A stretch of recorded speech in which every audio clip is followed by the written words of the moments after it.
Before there were doctors, medical formulas, or vaccines, people had nothing but trembling hands and quiet prayers to depend on.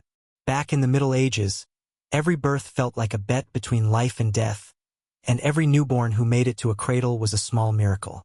I imagine mothers wrapping their babies tight against the cold, fathers shaping cradles out of rough wood by candlelight, and midwives whispering prayers with shaking lips, hoping their faith would be enough.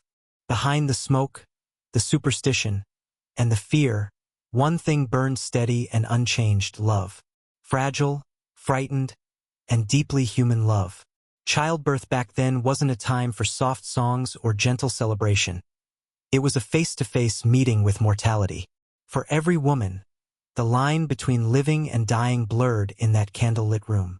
The air was heavy with the scent of herbs, sage, rue, and rosemary, believed to chase away the evil spirits that hovered unseen. In villages and small towns, midwives were the keepers of those fragile hours, women who carried the weight of life and death in their worn hands. They didn't have science on their side, just instinct, experience, and prayer. Doctors were scarce, and if they were called, it was usually when it was already too late. Infant mortality was heartbreakingly high.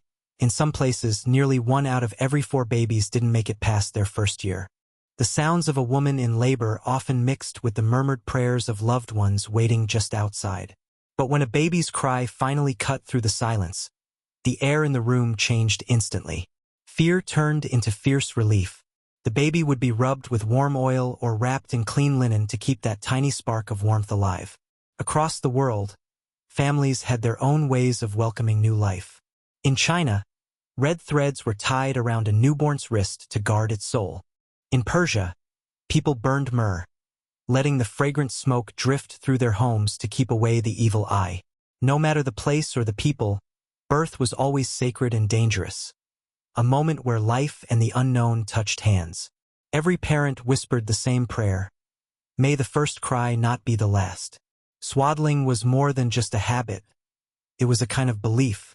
Parents wrapped their babies in long strips of linen, binding the arms and legs close, believing that stillness meant safety. They thought that keeping the body tight and straight would make the bones stronger, the limbs straighter. Old manuscripts even show babies like tiny mummies, snug, calm, and peaceful. But swaddling wasn't only about warmth. It was a symbol of faith, of order in a world that often felt wild and unpredictable. The cloth became a barrier between life and danger, between the body and whatever spirits might be lurking in the shadows. In Japan, mothers practiced omomaki, a careful wrapping meant to soothe and protect their infants, carrying the same belief in warmth and calm. In Europe, parents tucked little charms or medals of saints inside the wrappings, asking unseen guardians to keep watch over their sleeping child. Swaddling wasn't questioned. It was as natural as breathing. And within that quiet ritual was real tenderness, a kind of prayer done with the hands. To wrap a child was to hope, to protect, to love.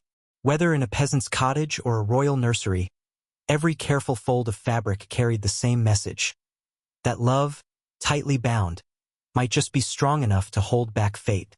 A cradle in those times was more than a piece of furniture. It was a shield against the cold, against bad luck, against the unknown. In noble halls, infants slept in cradles carved from oak, dressed in silk, guarded by servants. In humble cottages, a cradle might be nothing more than a rough wooden box or a basket woven from reeds, set close to the fire.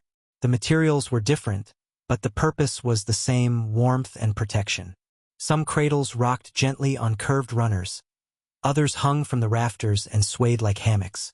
That slow rhythm comforted the baby, echoing the beat of its mother's heart, a wooden echo of the womb itself. Archaeologists have even unearthed cradle fragments fitted with bits of iron, proof that medieval parents were already tinkering with ways to keep their babies safe while they worked. But those old cradles told more than stories of craftsmanship. They told stories of hope. Each one was the first belonging of a newborn, often passed down through the years, carrying traces of joy and loss, memories of the children who lived and those who didn't. A baby sleeping peacefully in a cradle represented more than rest. It was a promise that life would continue. In a world ruled by chance, That tiny form wrapped in linen was a fragile victory. From Paris to Prague, in every town and little village, families guarded their cradles like thrones of love. The hearth stood at the center of every medieval home, its heart and its greatest danger.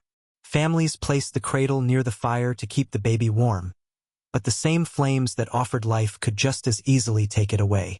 Sparks sometimes jumped from the logs, pots of broth tipped over, and curious animals wandered too close. Chronicles from the time record heartbreaking accidents, burns from spilled coals, falls from rocking cradles, even attacks from pigs or dogs that shared the home. These weren't acts of neglect. They were the byproduct of necessity. Medieval mothers worked without pause, spinning thread, cooking meals, tending fields, and often had no choice but to keep their babies close, even if that meant within arm's reach of danger. Keeping warmth in and peril out was a constant struggle. Still, the fire meant safety as much as risk. It brought light to the darkness, dried damp swaddling cloths, and comforted restless children. Parents back then learned to balance risk and survival the same way we do now, only our dangers have changed. Where they watched for sparks, we worry about screens, traffic, and city streets.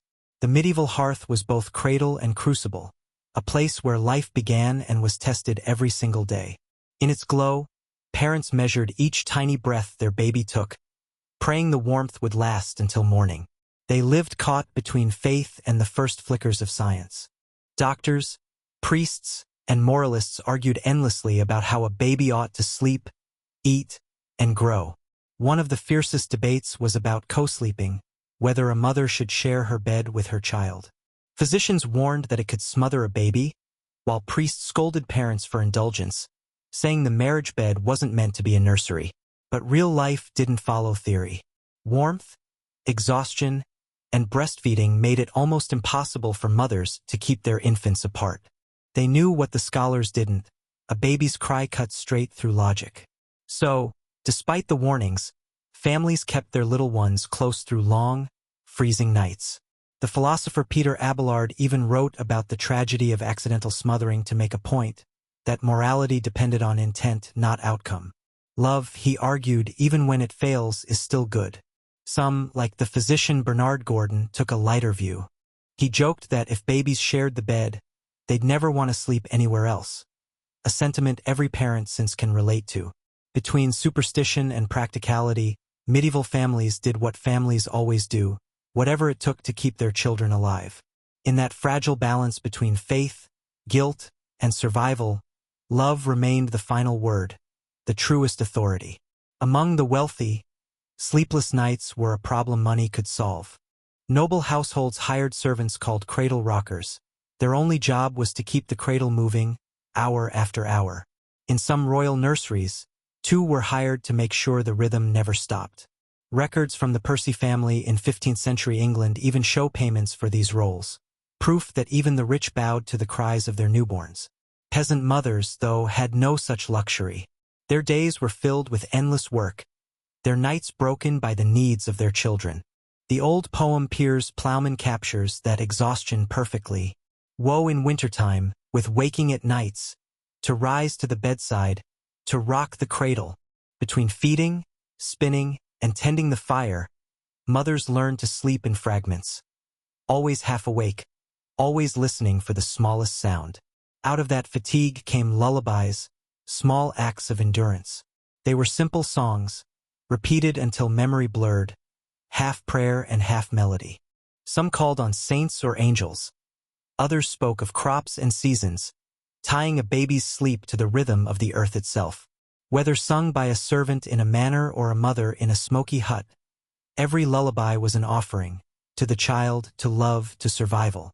In those quiet hours before dawn, as a cradle rocked beneath soot-darkened beams, the Middle Ages weren't silent at all. They hummed softly with the sound of persistence, the music of people holding on. Even in the roughest living conditions, families carved out small spaces for tenderness. In cramped cottages where livestock shared the floor and smoke hung heavy in the rafters, a corner was always set aside for the baby. A wooden chest might serve as a changing table, a folded cloak as bedding. The air often carried the scent of dried herbs, lavender, thyme, and chamomile, believed to chase away sickness and evil. Mothers back then rubbed their babies with oil or butter to soften their skin. A simple act of care shared from Ireland all the way to India. Fathers had their quiet roles too.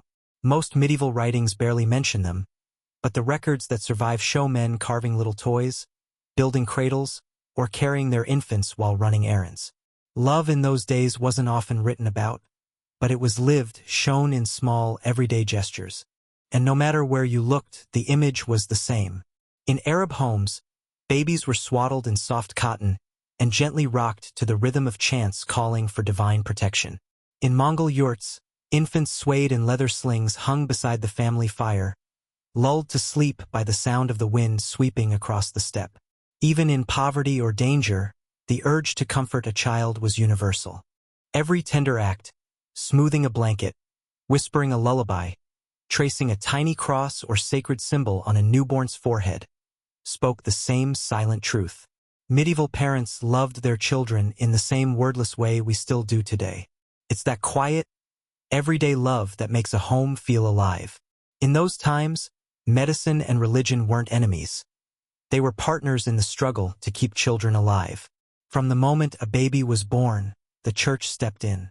Baptism happened fast, often within days, so that if death came early, the soul would already be safe.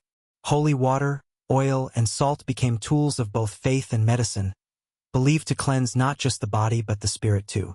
Meanwhile, healers and early physicians turned to nature. Fennel soothed the stomach, lavender calmed the nerves, and rose oil softened delicate skin. Medical manuals of the time, like Trotula, blended herbal recipes with prayers and invocations of saints.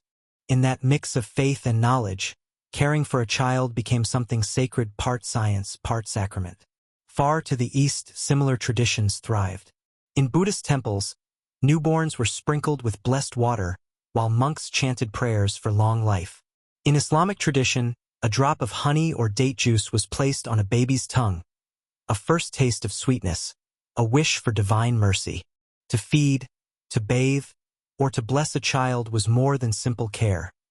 It was an act of cosmic importance. For medieval parents, nurturing wasn't only about survival, it was an act of worship. Each gentle touch carried a prayer, a belief that love itself, wrapped in ritual and care, might hold back death's shadow for one more day. In medieval life, a child didn't just belong to a family, it belonged to the community.